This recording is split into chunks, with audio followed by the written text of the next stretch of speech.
વડોદરાની કપુરાઈ ચોકડી પાસે ભયાનક એક્સિડન્ટની ઘટના મોડી રાત્રે બની હતી। આ ઘટનામાં કન્ટેનર પલટી ખાઈ જતા આખી કારનું કચ્ચરઘાણ વળી ગયું હતું।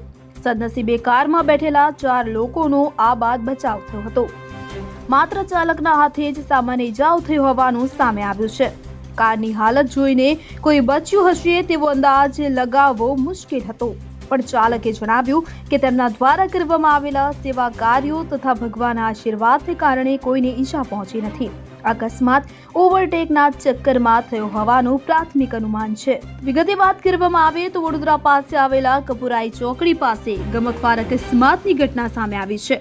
કન્ટેનર પલટી ખાઈ જતા તેની નીચે કાર જગદાઈ હતી। અકસ્માત સમયે કારમાં સવાર લોકો કે જે સદનસીબે કોઈ પણ તેઓને જાનહાનિ થઈ નથી, તમામનો આ બાદ બચાવ થયો હતો। ઘટનાને પગલે પલટી ખાઈ ગયેલા કન્ટેનરને ઊભું કરવા માટે ક્રેન બોલાવવી પડી હતી।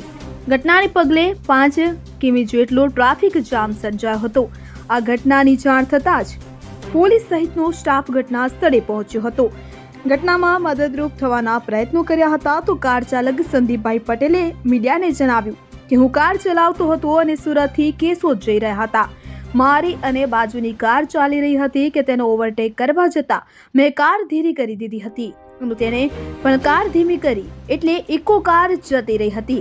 અમે કાર ધીમી કરતા પાછળથી આવતા વાહનનું બેલેન્સ ખોરવાઈ ગયું હતું કે જેથી તેણે અમને બચાવવા અથવા તો અન્ય કારણોસર કન્ટેનર ફેરવી લીધું હતું, જે ફરીને અમારી પર પડ્યું। ભગવાનની કૃપા રહી છે। કારની જે હાલત છે તે જોતા કોઈ બચી જ ના શકે, પણ મને હાથમાં માત્ર નાની ઈજા પહોંચી છે। અમારા સત્કાર્યો અને સેવા કાર્યનું આ પરિણામ છે।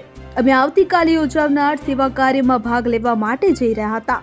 આ ઘટના સમયે કારમાં 4 લોકો સવાર હતા। હાથને છોડીને અન્યને કોઈ પણ ઈજા થઈ નથી, બધાય બચી ગયા છે। તો આવી હાલતમાં કોઈ બચી શકે તેવો અમને પણ વિશ્વાસ નથી આવતો।